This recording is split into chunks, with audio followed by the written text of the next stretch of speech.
Welcome, ladies and gentlemen, to the French Bishop Chesscast. My name is Rogan Joe Sloan, and today I'm joined by, whom I'm always joined by, Master Chess Dojo, aka John MacArthur from New York. And today we're going to be talking about all the topics that confuse, annoy, and otherwise bemuse the chess community. Mostly the question: is my chess opponent cheating on me? Now, you may be suspicious for some time they haven't been showing you the same affection. They've been tired out after the work. And you've been wondering, are they seeing another chess player? No, that's not the question we're asking. We're asking, are they using assistants such as the Lord Almighty, or maybe more likely Stockfish? So, John, how are we going to cover this today?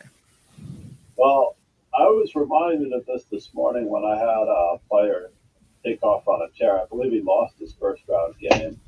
He had a provisional rating. He was new to the stream and he was new to the club. So every time somebody new comes in to a community and then starts winning game after game, there's inevitably one person that says, this guy is getting, he's using assistance or in the other parlance, i.e., cheating, and just look at his games and you'll see. So, granted, I did look at his games, or at As least I one did does. bring up a couple of them, and he was at 99% with zero errors, zero inaccuracies, and all of that. The cursory glance, right? And then the next one I looked at was 98% with no centipede loss. No, So clearly Magnus has just said just come in to say hi. right. It's But in yeah. general, there's also the possibility that the opponent actually played chess. Literally, if you hang a piece and I take it, and you hang a Mm. pawn and I take it, and you give me a fork and I fork you, and Yeah. I basically just do this for 15 to 20 moves in a row until you have no pieces left, then my accuracy will be 99%, and my errors and inaccuracies will be zero Mm. because I will not have any chance or choice but to not brain fart and take your material. And this does Yeah. happen on many occasions. Oh, it does. When you play a very simple game and you force your opponent to find single good moves, and there's no other alternative for them but to find that move, then And, then surely that'll happen. But one game like that surely you know is okay. But two games you're gonna have to be playing really, really.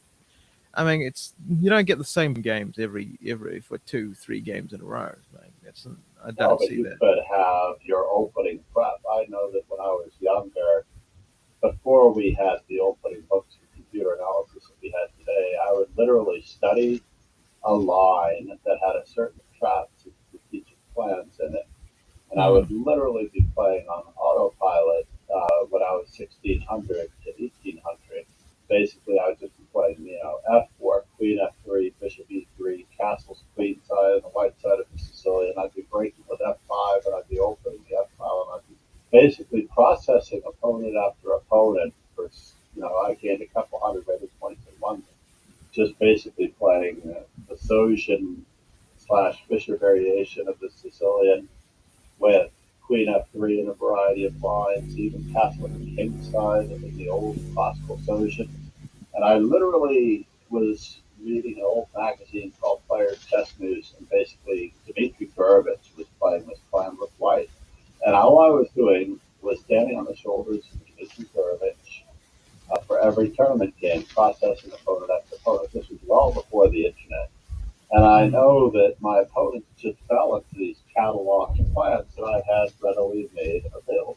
And it was nice. It was very, very nice. And occasionally things like this do happen on the internet as well, especially if the opponents are not playing anything at all challenging. I'm actually in the background bringing up a few of them to look them up on average. And I don't necessarily, and I know somebody reported him. I absolutely do know that somebody reported him because it had to have been done. I tend not to report anybody, as I've done it in the past, and they were instantly banned. Because as a streamer, I think I might carry a little bit more weight. I'm a little worried about getting it wrong. Let's put it that way. I'm always concerned about getting it wrong. If I report somebody, then it will be ugly for the most part. So yes, is like 99% against the 2175, who I also happen to beat in the tournament. 90% not so compelling in the next game, and well, the first game was only 85%. Honestly, I think that the players were just really, really concerned, Yeah, it happened. and we all have this paranoia. Yeah, indeed. And What it's an about, easily there fed used to be, paranoia too. yeah, there used to be telltale signs. For example, it would take exactly the same amount of time for the opponent to move each time. It would be the amount of time that you made your move that they would input it on another device, and they would have to check the answer, and then they would reply. They would literally play your move on another device, get the reply, and play it back. Play your move on another device, get the move, play it back. Your move on another device outside of chess or outside of chess.com. It doesn't really matter what platform they're using. But it was roughly easy to tell that players were playing somebody else's move because it took the same amount of time, Mm. roughly every inning of a Yeah, move, to suspicious move reply. patterns. Yeah. And a So, long time ago, when I reported someone for this, who turned out to be mm, actually a 23 out of rated player who was relatively new to lead chess, he had a provisional rating. He was thinking forever over some moves, and then he'd come up with some outstanding moves that I did not see before. Someone in my chat wanted to report him, and he clobbers somebody else, and he clobbers somebody else, and he's brand new. I feel bad about it, but of course that was the last time. But I think I reported someone, yeah, and he was insta-banned. Then he comes into my Twitch stream and goes, "What happened? You know, yeah, what happened?" And then he told me who he was. I go and I look him up, and then he proves a few things. And I'm like, "Oh my god, this guy's actually a good player, but he's yeah, brand new to lead chess." And, I've ruined his at that point yeah, several hundred game bullet standing, and he was brand new to classical chess. So it was a yeah. classical chess tournament. I'm sorry, Yeah. it was his rapid chess tournament on the weekend. And I feel Mm, terrible about it. So as a result, I ask other people to do the reporting rather than myself because yeah. I feel that it will be more diligent and a little less Yes. You have authoritarian taken a and more opposed. you've taken a more moral stand than me. My view on justice in general and due process is completely reversed when it comes to chess. I'm almost like if you've got nothing to hide, you've got nothing to fear. Now, in real life, I know the absolute bullshit that statement is complete crap, and but online and in chess, I think it's the only real way of policing a microcosm of chess. I mean, it's the only way you can think about doing it, really. I mean, the only due process you can get for 100 million people is probably algorithm based. With the Yeah, slight touch maybe if things go further. So, usually I'm like, well, if you're playing completely normal chess, then you probably won't get banned. that's right. Yeah. Yeah. And you have nothing to fear from being reported for cheating because they'll check your game and algorithm, Yeah. and you should turn out to be. But then again, we have known we but then again we have seen where cheaters get smarter, and chess.com and maybe lead chess, I don't know, I haven't checked their statements on this. I suspect there'll be a lot more, they'll be like, we would stand these up in court, your honor, and swear by them. Yeah, And then you get fucking weird cases where the person seems to all but prove that they are a strong player and have nothing to gain from cheating and have a very valid backstory on how they come up with these moves. For instance, I was once, I mean, this is not an amazing story, but once I was playing, I think, I'm not sure what opening I was playing back then, but I watched an Eric Rosen video on how to destroy a certain variation of the English opening. And I was like, and then 3 games later, would you look at that, move for move? I was like, yes, I get to use my theory. I completely demolished the guy as you do, right? And then he called Right. me a cheater. So I mean, Exactly. stuff That's happens. Stuff happens. exactly what I have had happen too. I remember playing in a tournament. Every opening fell into my lap. It was like everything that I had prepared for. It was like 4 or 5 games in a row. I got like clockwork, everything that I was ready for. Mm. And this indeed did, to a certain extent, happen with Hans Niemann and Magnus Carlsen, a player who did not take losing lightly in the Okay. several years back. Okay. And I remember being in the zone in many of my streams as well. And I just exhaled moves. Basically, I didn't too many times. And I was usually blocking my opponents, and I didn't Yeah. really have to think that much. And in that particular game, I remember that Magnus had played a line that he had played often previously, Mm. and he literally set himself up for a certain amount of preparation. Hans did not expend any effort in his moves for the most part in that game, and Magnus took very much of an affront to this and basically left the tournament in a huff, created a Yeah. huge public stir. Everyone Yeah. on the bandwagon. Hikaru poured gasoline all over it, Oh and yeah, no, he did that. I'll agree with that. his chat struck the match, and his chat took off, and he gained a tremendous amount of moolah Yeah. from it, which was I very mean, and cool. that's why there's a Hikaru Nakamura Sportsmanship Award, because stuff like that just ingratiates yourself with the community at large. No, it is true. Like Hikaru Nakamura did do this horrendous. I mean, I almost call it the late night show sort of act, where he's like, "Take me seriously," and then he's like, "Clown nose on." Don't. Oh no, I'm just a comedian. Like I'm just saying shit, and then it's like, "Oh, clown nose off." This looks very suspicious, chat. As coming from a grandmaster like me, oh, clown nose back on. Yeah, you can't Right, take me seriously. What do I know? You know, it's not like it's like it's very later on in the scandal when the talk of lawsuits came along. right, I think he really perked up and was like, you know what? I think I'll not give Hans's lawyer an easy layup to say how I've defamed him right, as an amazingly large part of the chess community and an influential part of the chess community. Uh, you know, as a result of Magnus losing, right? yeah. Because that's what Hans was basically saying in the end, wasn't he? He was like, I've lost all these opportunities because a bunch of people, Oh you yeah, know, aligned with Magnus on something, why Magnus did it doesn't matter, but they aligned with him and it caused me financial harm. Now the judge, which I completely to this disagree with, day, it's threw it actually out. costing him money and invitation because he has Oh, not gotten clearly it invitation did. based on other behavior, of course, too. He's a little bit the bad boy of chess, Yeah. and he is very single-minded and focused. GMHans.com, I think, is his website, and it outlines a lot of these things. In the interview that we're referencing, that was partially the Yeah. inspiration.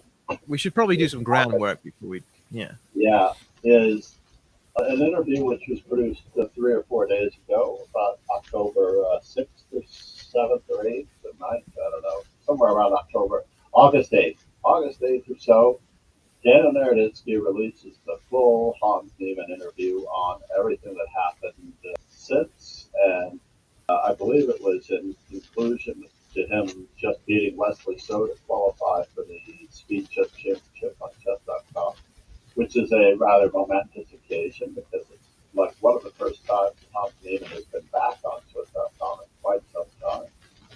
And he basically had an uncensored, unedited interview with Daniel Naroditsky about all the events that transpired since 2019. Yeah. I can't Yeah. remember when it was that this thing hit the fan. And I might add that No, this is it's significant. 2021, I guess. 2021 or so. And I might add that Uh, this is I think, significant because Daniel Naroditsky is like a top caliber player. He's a person who has played all these people who are in this little scandal. So he's probably very much, and I mean, according to Hans right now, Hans definitely believes that he's had private opinions about this. So there's an interview of Hans Niemann by a guy who's had personal opinions about this. Now, I like Nowitzki. I think Nowitzki's fair, but I also Well, think he's very Nowitzki has honest and opinions. straightforward. Yeah, Yeah, I think Nowitzki has he's very opinions, and I think Nowitzki knows and acknowledges that he's had opinions. But I mean, he didn't let it get in the way of him being a somewhat decent chess journalist, which is very good. well. In the interview, he also said that he didn't find anything so outwardly suspicious about the game's moves. They were all relatively straightforward. So for the most part, what was there to gain or lose from this particular occasion? Well, basically, there were a lot of things going on. There was the Hans Niemann beating Magnus on the eve or the cusp of Chess.com acquiring the play Magnus Group. They have a new flagship player. Magnus Carlsen had not been playing on Chess.com for at least a year, if not 2 or 4 years, because he was promoting his Chess 24. He was playing on League Chess, and he was basically doing everything else, promoting his rapid events to various sponsors. And suddenly, he basically gets this deal, and I think he's actually getting the worst end of the deal. He only got like $80-something million. And I believe that for the companies, AIM Chess, there were so many companies involved that he actually was bringing in through the play Magnus Group. Yeah. Basically acquiring 4 or 5 companies that could be at any moment standalone companies or things, and they still use Chess 24 as broadcast service. Chess 24 studios for a song. Basically, they're getting each of those companies for less than $10 million each. Yeah, and that's what I did think actually had a lot to do with him blowing up, like old Magnus blowing up. I think he was under a bit of stress. He was maybe not playing as good as he could have been or should have been. And his companies were being, well, I don't know if they were undervalued, but I definitely think he thought they were being undervalued. Because, I mean, Chessable, I think, was the only one that was properly turning a profit, according to the information that I've gleaned from interviews and such with all the relevant parties and such. So there was like 2 companies there that were making a vague profit, and all the rest of them were great but money losers. So I mean, it definitely ties into that. But I think we're doing a bad job talking about the interview. We're dancing around all the topics of the interview, using the interview as evidence. We're not actually talking about the interview, which is a terrible crime that I'm guilty of committing many times. Yeah. Well, let's just to return to the basis of the interview that I had initially started to refer to it to. The fact that anyone is accused of cheating, whether it's an anonymous person on League Chess or Chess.com or anything like that, is a huge blackball to a great extent on their reputation should they turn out to be a decent player. Like Martinez, I believe, Joseph redeemed himself over the board very, very well against Kramnik. He beat the daylight out of him.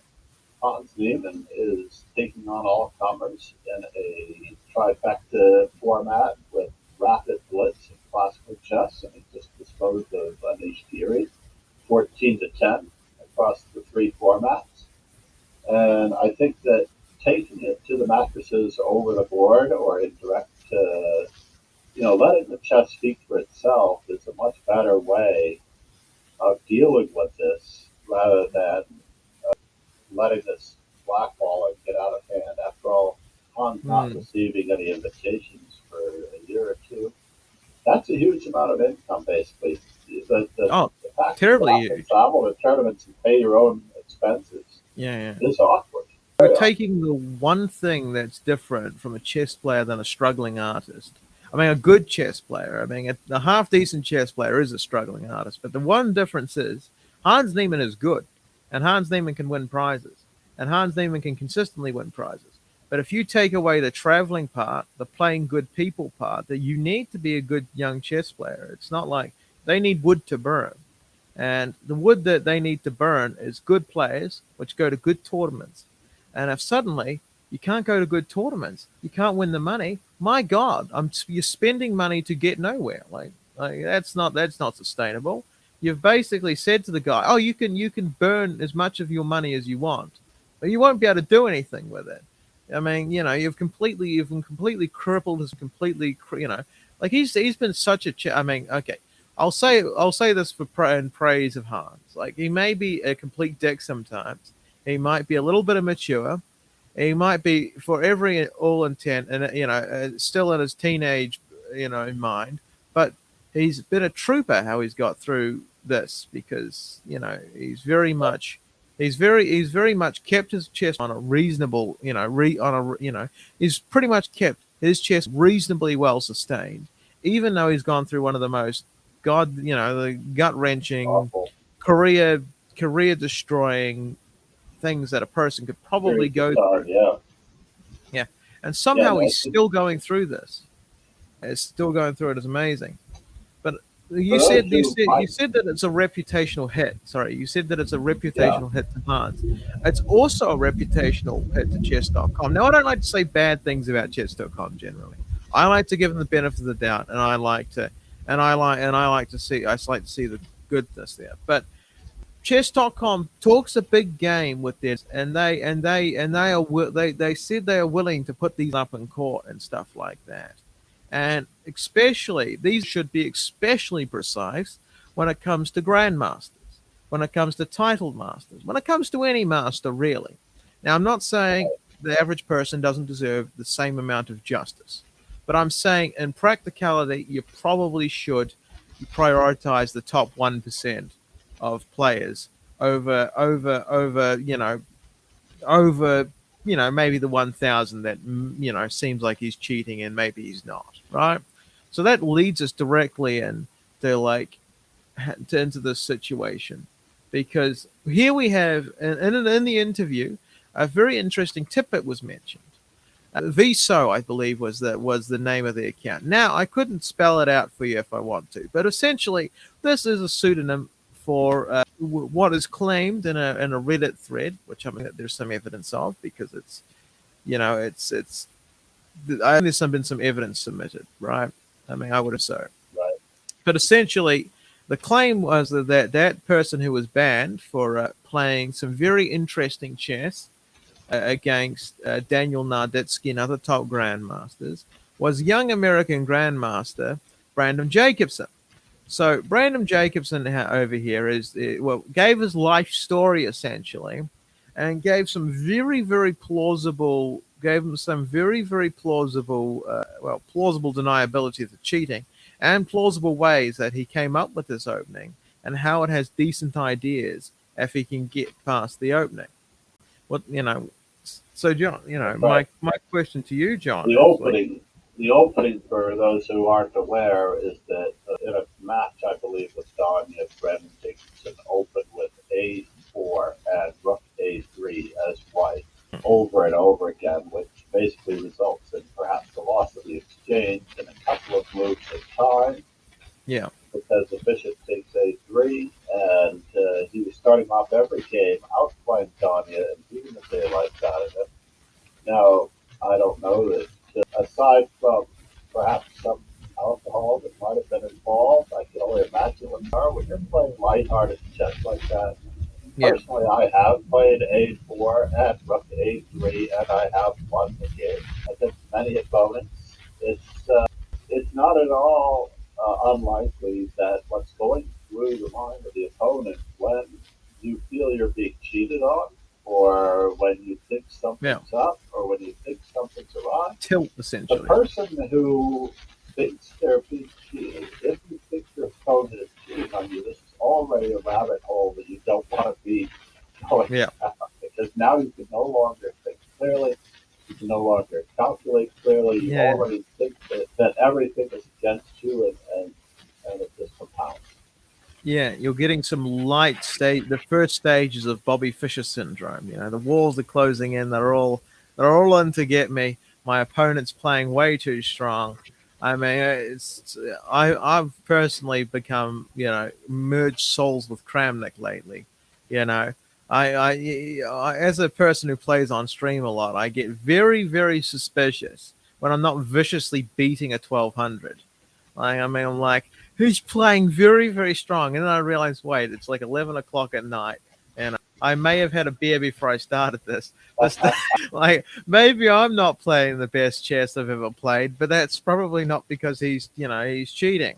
Like, so, but yeah, but the interview here, but the interview, the point we're trying to prove with the interview might be a little bit different from the point John's trying to use it for, is that these are a little bit weird because because chess.com makes big claims about itself all the time about and if they're getting mistakes like this, I mean, I personally do not think Brandon Jacobson cheated.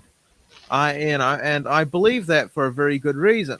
He has quite a solid story with some evidence about how he came up with the opening and how this idea has worked with other GMs.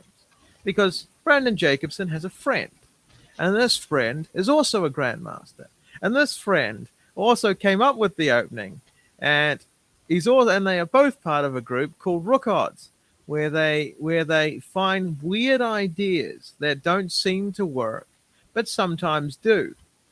So the story goes that him and Mr. Hong, which is I believe his GM friend, as I remember it, came up with the opening, and they started to have some weird successes with it, especially when people hadn't seen it before. They were like, "What is this trash?" They played principal chess. Then suddenly there was a little bit of counterplay for the what would be considered a bad opening. And we know this because Mr. Hong has recorded games of beating grandmasters that matches up with the timeline of Mr. Brandon Jacobson saying when they found the opening and when they liked it. Now, there's also another aspect to this. Dunya, Dunya is by all means, by all approaches, a good person, but he does have the same flaw many of us do, and that is he can get into a glass of wine, and not every bullet match between Dunya and another has been him sitting there, with his regularly scheduled program of intensity and amazingness. Sometimes he can get into many hour matches of bullet with a world championship candidate, and sometimes those aren't the best games ever, but they happen. That's right. And I think that's a trend. Dunya likes bullet, and he'll play it anywhere, anytime, against anyone, in any condition. And any result will come from that sometimes. And not to mention the fact that when it's such a strange opening, it's incredibly disrespectful, to be truthful. It's almost like when I had, and I have had many students play 1A3 on the first move with specific goals in mind. And the opponent's sitting there looking at this going, what in the world, right? And their mindset is already a smidgen off kilter. Now you add all the other complicating factors in, including after losing the fact that that question, is your opponent cheating on you, starts to creep into your head. It literally poisons your thoughts. You no longer can think clearly. The same thing is happening with Kramnik. I think Kramnik went off the deep end with statistical superpowers, even if he wasn't so well versed in those statistical trends, but he basically reached, stretched, and clamored for every possible way to justify his opinion. Yeah. You found them. If you look for statistics to back up your opinion, you can manipulate them. Oh, yeah. Like, if you torture statistics enough, they'll say anything. That's the old saying, Like, what is it? Lies, damned lies, and statistics. Or, I mean, the problem with Kramnik, unfortunately, is he's fallen down the path of, having some knowledge. Some knowledge is a dangerous thing. And I do this all the time. I'm a living effect of the Dunning-Kruger. I mean, truly. I mean, what I think Kramnik's done here is he's got a little bit of knowledge of statistics, and he's like, well, there's only these many variables. But then he forgets about all the other variables, like psychological conditioning.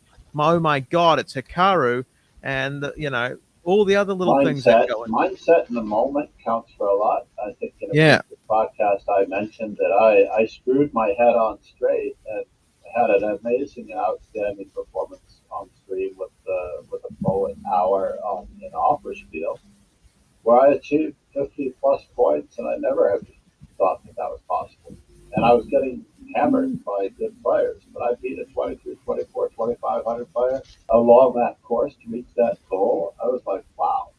And all I did was sit up straight, say, cut it out, John. We're going to start playing good chess. man. And I turned it on at that moment forward. It's like, I'm gonna And hurt this man. psychology, you can't account for psychology in statistics. But people Yeah. get pissed off about how fast their play sometimes kicks them into gear. Yeah, I mean, that truly that as well. But like, it's like he takes the tiniest percentage difference. Like, this man performed 2% over what he should do. Only 2%.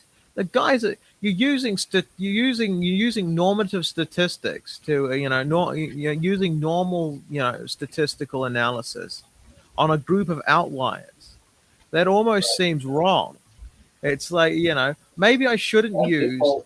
people like that, exactly, these outliers, to stress the point, have been looking forward to this particular Tuesday event the entire week. The Title Tuesday event. There are people talking about it from Monday afternoon on. We're going to be doing Title Tuesday. We're going to be doing Title Tuesday.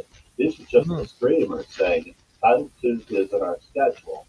We don't necessarily know if we're going to be doing this other activity before or after that, but we're definitely doing Title Tuesday.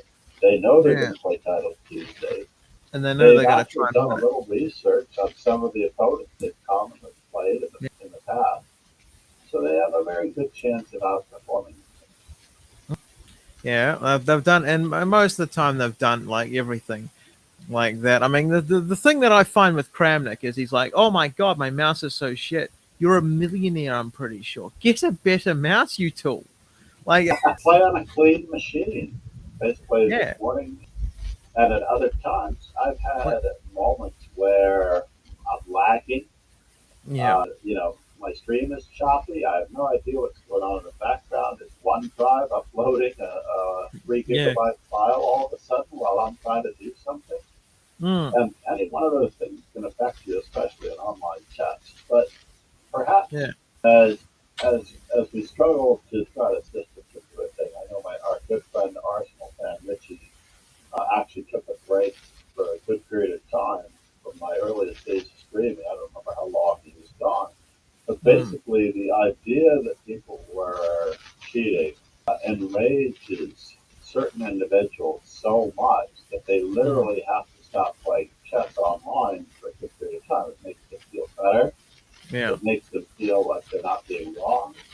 But I've never been one to rage, Rogan. I've just never been one to get so upset about any particular game because honestly, there are more games to be played in the universe than I could possibly comprehend stars in the sky. So therefore, this is just another game to me. And if my opponent is cheating, my personal opinion is it is hurting them more than it's hurting me. Honestly, my rating goes right back to where it was. If I lose 10 rating points to some underrated hack who gets assistance, my rating pops right back up. In fact, this afternoon, I think I actually performed rather poorly in the Offer Spiel Super Blitz on Sunday afternoon. But ironically, I popped up countless rating points from where I lost them throughout the week. And if I lose to so and so tomorrow morning because he's getting assistance, it's not going to bother me. Your rating is what your rating is. If you want to become stronger, you have to put in the work to actually have a better game. And the fear will affect you far less. I always have thought about this a little bit, that if it's affecting you that much that someone else is violating what should be their moral code, if someone's gone out and debasing themselves in a chess game, how it affects, I think there's deeper psychological problems, and not that deep, not like deep psychological problems. But I feel like some people have an unhealthy relationship with chess, and they don't make that relationship more healthy. That it's like people. It's like I mean, there's people that I know that get into a cycle of chess study. They get too attached to the game really quickly. Then they go off it, and then they're like, "Oh, I'll come back. I'll just do a wee cycle of training, and I won't do any chess, proper chess. I'll just do a wee cycle of training here," and then they get Uh, sucked in again, and then the cycle repeats. I'm thinking if you put a break in that cycle somewhere a little bit near the center, where you play chess, yes, but you force yourself in some way to like into almost not give a shit in some way. You need to break that cycle or lengthen the cycle somehow in order for it not right. to be so death spirally. You know? I also feel it's an unwarranted level of expectation based on ratings being absolute. Your Yeah, opponent is not actually 1800. Your opponent is actually 2200. The way the rating system is based on a mm, 400 point scale, yeah, anyone could be playing 400 points better or 400 points worse at any yeah, point throughout the game. So for certain periods of time, when your opponent has you, especially me as a title player, because I know my opponent, they're sitting there in the chat going, "Please let me play you. Please let me play you." They're chomping at the bit, waiting to play me. And yeah. here I am, la da da. I'm just going to slough out some moves, and here Mm, they are, copy. Yeah, bringing their triple A game to the table, their yeah, double A game, their A game, their pro game to the table. And I'm yeah, like, trying to brush them off. And then I lose. Why? yeah, Because I did not bring my A game to the table. I brought my aunt game.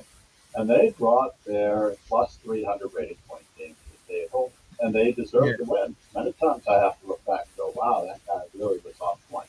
Like when I lost to Charles Uno this morning, he's Oh no, frustrating me more and more. I'm that was like, painful to see. this is the way it should be. This is the way it should be. Yeah. I think there was just your queen check there. You did a queen check a little bit too fast when I don't think it was needed. Well, the queen check was actually good. The problem was that I didn't follow it up with the right exchange on Right. b5. I could have cleared the c8 square to retreat my queen. What ended up Yeah. happening, for those who are aware of the context, I put my queen on a square and then I didn't allow for a good retreat and I ended up losing it for a minor piece.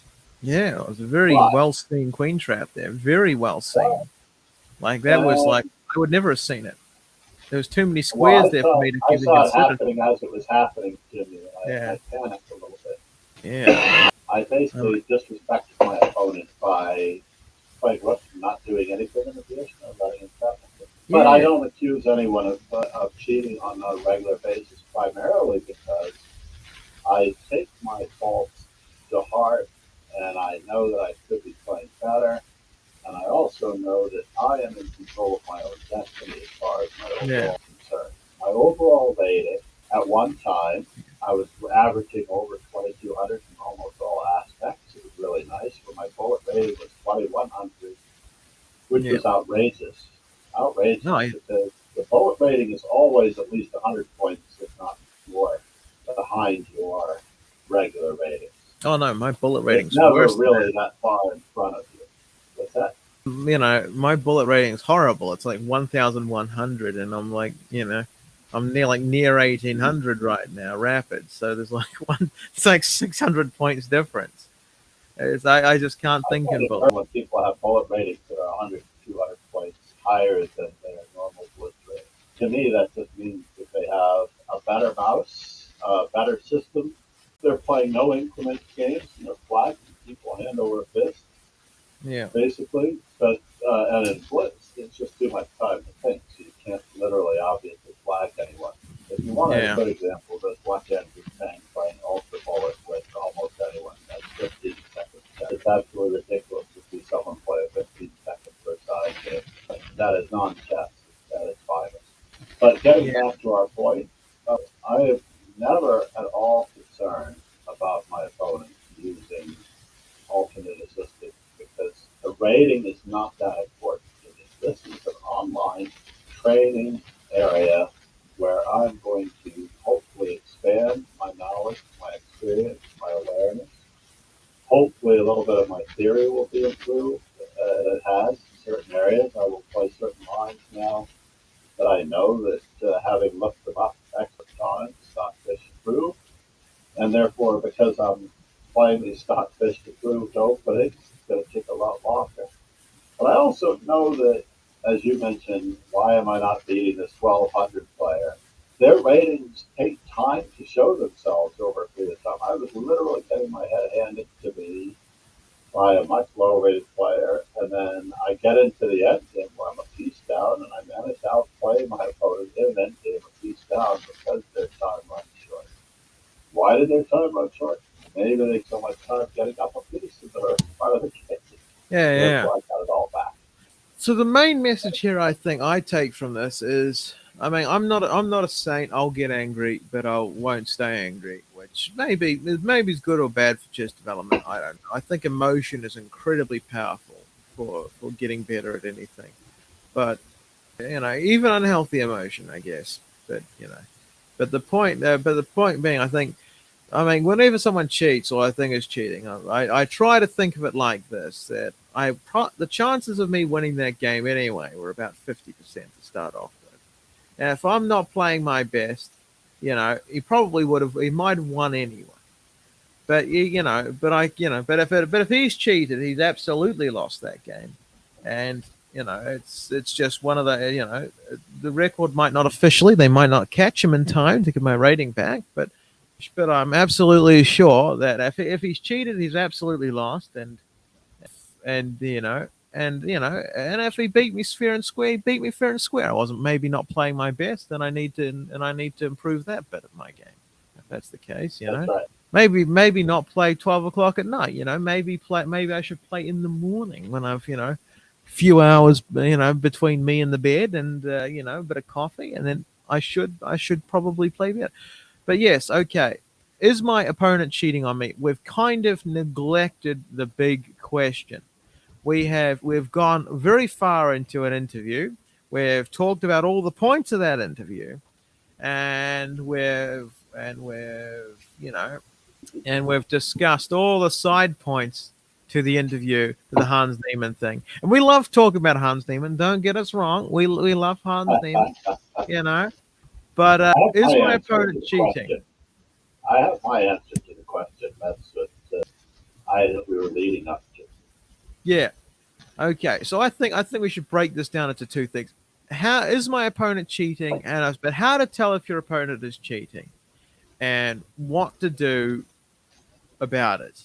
What to do about it practically, and how you should feel afterwards to not go into a hate cycle of, my God, I'm not playing on this site ever again. You couldn't pay me to play this tournament.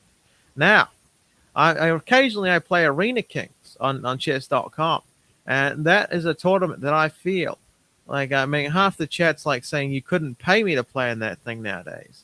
And I'm like, well, that's true enough. I mean, I'm getting bashed to bits by everybody. I'm the communal whipping boy. And I mean, it's probably because it's 3-0 and I'm notoriously bad without increment now. I used to be good without increment, but then I met John and he was like, and now I'm a half decent player. So I mean, it's a trade-off really. But the point being is, let's give the general answers and not the specifics that we thought were interesting. John, what's the best way to tell if your opponent's cheating against you? Objectively, objectively about it, Well, interestingly enough, I believe that it's almost impossible to know for certain that your opponent is cheating on you while you are playing the game.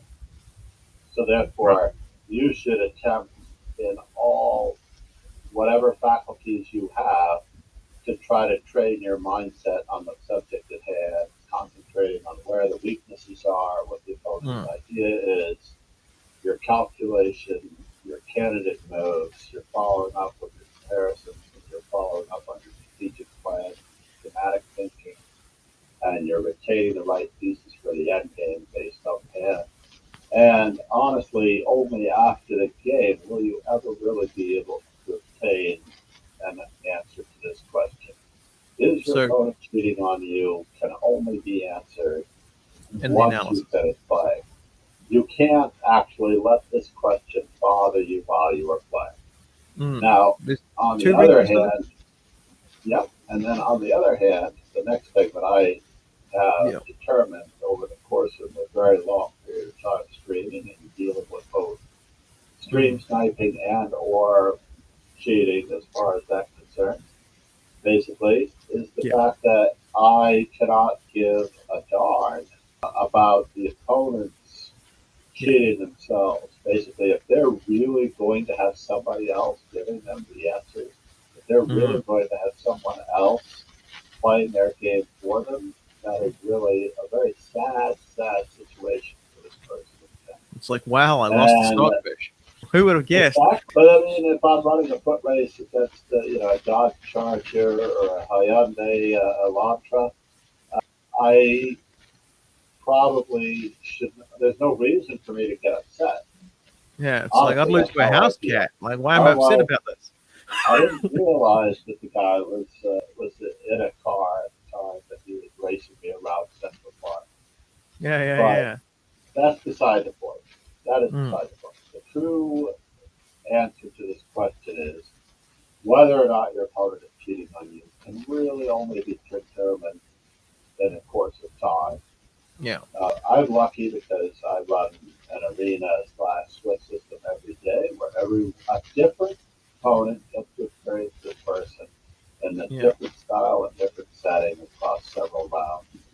And you And get it a good affects balance. everyone. It Someone affects every- shares, you're not but it getting affects everyone unfairly equally. molested. You're not But it getting. affects everyone equally and not one person over and over again. When I play in the Yeah. Opera Arena, I will play Marstran. In fact, today I played my good buddy Marstran, who has cleaned my clock the vast majority of previous occasions. I have black against him. I play Yeah. another opponent, I get white, and that's not the same contest. Then I play black against him. I play two other opponents, and I get black against Marstran. And basically, this is how an arena works. Basically, I get 6 out of 7 blocks based on the rotation because he zooms away from me by beating me, and then he comes back to see me in a game and a half where I know it over and over and over again. But a Swiss system is inherently a pure system where everyone plays only one round against everyone. So it limits the amount of damage that one particular cheater can do in one session. It Basically, does. you have an entire day to see if that person is going to be able to return the next day. And if they do Right. return the next day, I guarantee you it may not be the same player because all chess works on a little bit of a biorhythmic scale. Yeah. It's sometimes you're up, sometimes you're down. And if a player really is on that day, I remember I literally hung every piece the other day in the Opera Spiel on Thursday. I hung piece after piece after piece. I lost game after game. And I admitted it in the chat. I'm like, I am the most tactically inept I have ever been at this very moment. And Marstran and others chimed in going, you do not seem like your usual self. And then I picked it up and I cleaned and kicked the butt all the way to perhaps first place, if not second place in the tournament in the last Yeah. half. And at whatever moment they comment, oh, it looks like you got your tactical awareness back. But literally for half of an arena, I'm not there. And for the other half, I get to be back, which is lovely. Yeah. Yeah. I Okay. have to So look at that on a daily basis as well. So the answer for me to the question, is your opponent cheating, is something that you should not bother yourself with until the game is over. And then you report your game properly to the authorities. They run the proper algorithm. And if other Right. people have reported this person, that will go Right. in too. And Yeah. you should use your mind on that subject. So what we're saying is the question: is my opponent cheating on me? Is a time based? Is a time based question. And in one part of the game, in one part of the chess process, it should not matter in the slightest. Because not only will it affect you, but it'll make a non-cheater. It'll help a non-cheater win against you if you're tilted. So, Right. but when you're in the analysis mode after the game, you can be more objective also. That's the second reason you probably don't want to do it during the game, because you'll be biased. You will not get the right answer a lot of the time because you're like, oh, he's playing so good. Exactly. It's like, he's playing so good. How did he see that? So badly because I'm thinking my code making him even better. Yeah. It's like nowadays I'm a little bit I don't practice what I preach a lot of the time. Like on stream I'll be like, this 1000's playing some very, very good chess. And I'm like, how the hell did he see that? You're 1000, you're not supposed to see that. As if I'm supposed to be able to place pieces wherever I want and get what I want no matter what. As if he's not allowed to do anything about it. The arrogance of me sometimes. In general, for most of you out there that are concerned about the opponent cheating, I would prefer that you try to put it out of your opponent, out of your mind, and do your possible best and let the chess.com gods work it out in the reporting feature.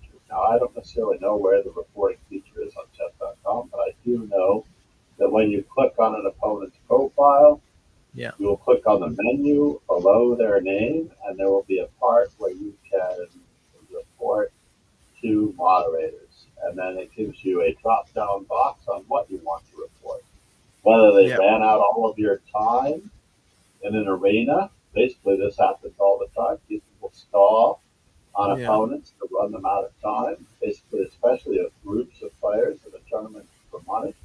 Basically, Hikaru and others have run their opponents out of time in those Speed Chess Championships because they know they're +3 in the bullet segment. Therefore, they're going to exhaust every minute they can to bring the finish line closer. And you can report your opponents for any of these types of abuses. And granted, I know that chess.com has to have a better system because they have a lot more on the line, given that their members are paying $100+ per year. Well, the top tier members are paying that much. No, I think the lowest now is very close to 100. They've raised all the rates. Maybe it's perhaps. I'm not seeing the benefits from it. I know, right? I don't pay the chess.com membership. I think that they've got about 3 years. I think I've still got them on a 3 years spreadsheet. So before I send any money their way. But on average, Lead Chess, on the other hand, the person literally will have a certain email connected to their account, which ties up that email perhaps until they close the account and start up a new account with that email. I'm sure that's the same with chess.com. I'm almost sure that they won't let you on with the same email. I'm almost sure. It ties it up. Exactly. And you just sign up with another email and you continue on your merry way.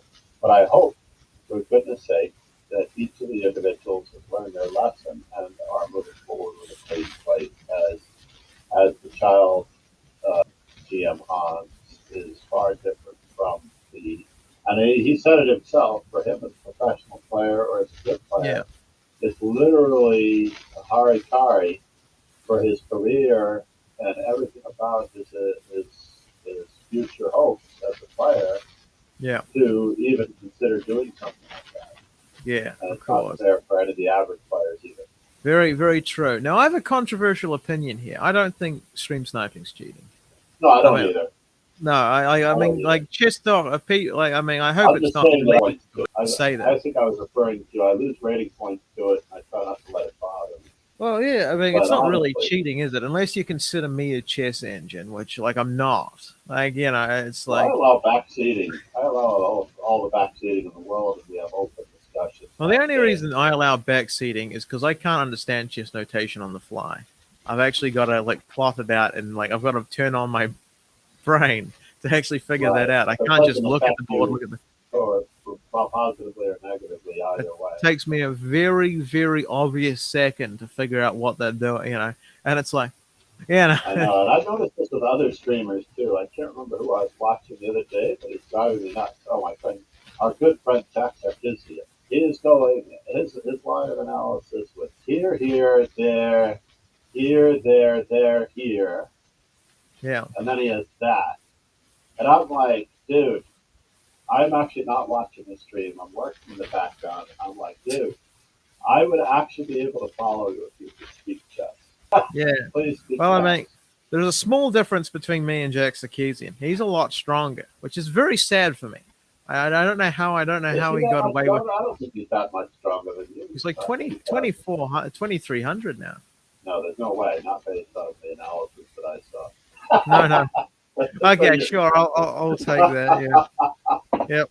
Sure. no, I I'll mean be. in general, yes, his rating may be there, but over the course of life, obviously, I don't necessarily know how those things compute or correlate. But on average, for example, I could run a 9 move game by you that my daughter played in the junior high school nationals, the junior city nationals, E45, knight F3, knight C6, bishop C4, knight F6, knight G5, D5, E takes D5, knight D4, and then, of all things, right, D6, attacking F7 again, queen takes D6, the knight takes F7, attacks a queen and a rook, queen C6 attacks the bishop on C4, and the pawn on G2. Which one is more valuable? Wait for it. Knight takes E5. The opponent guards their bishop on C4, but that's not the more valuable piece. It was queen takes G2.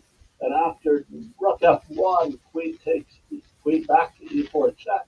The opponent blocked the bishop. Now we don't have knight F3 checkmate, because remember the opponent played knight takes E5. So my daughter weighs up this position, and she says, all chess coaches tell their students never to move the F pawn.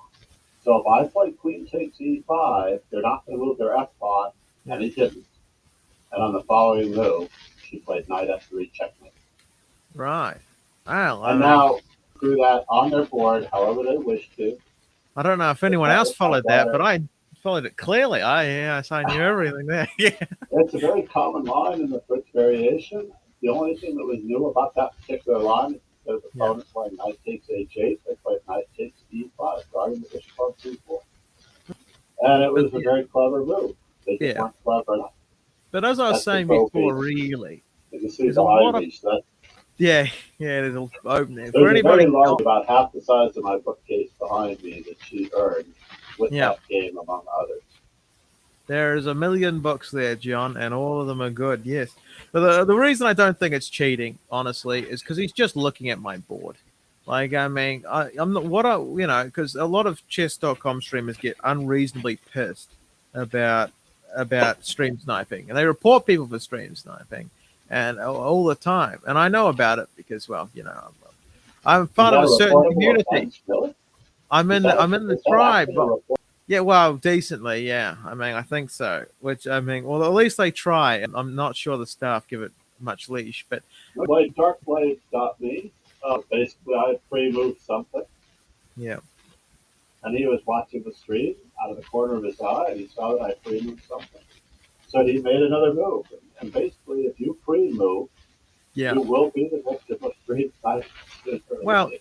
now that you say that it has something to do with pre-moves, I'm almost sure that that's probably why they're more pissed at it, because they probably do a lot of pre-moving, and they probably do a lot of what they think is safe pre-moving, and they probably play time controls where pre-moving is a thing that needs to be done. So I probably think I'm less affected than them. But the point being is, I don't think it's cheating at all, because what you're looking at my board, it's the same board you've got.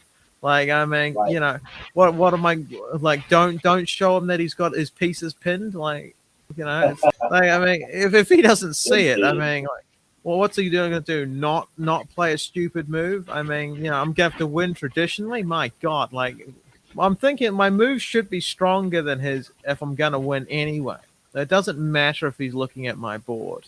And what I'm not going to do is, like, I'm still going to give commentary on what I think's going to happen, because I'm not going to take away from the quality of the stream just because I think my opponent might benefit from it.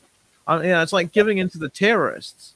It's like it'd be like taking off your shoes before going onto an airplane because one guy had a shoe bomb once or something. I don't know. It'd be like TSA pre-screening or something, government extortion or something. Like that'd be letting the terrorist win, I think. But oh wait, that happened. Shit. Okay. Well, in general, I think that we've at least put hopefully someone's mind at ease out there.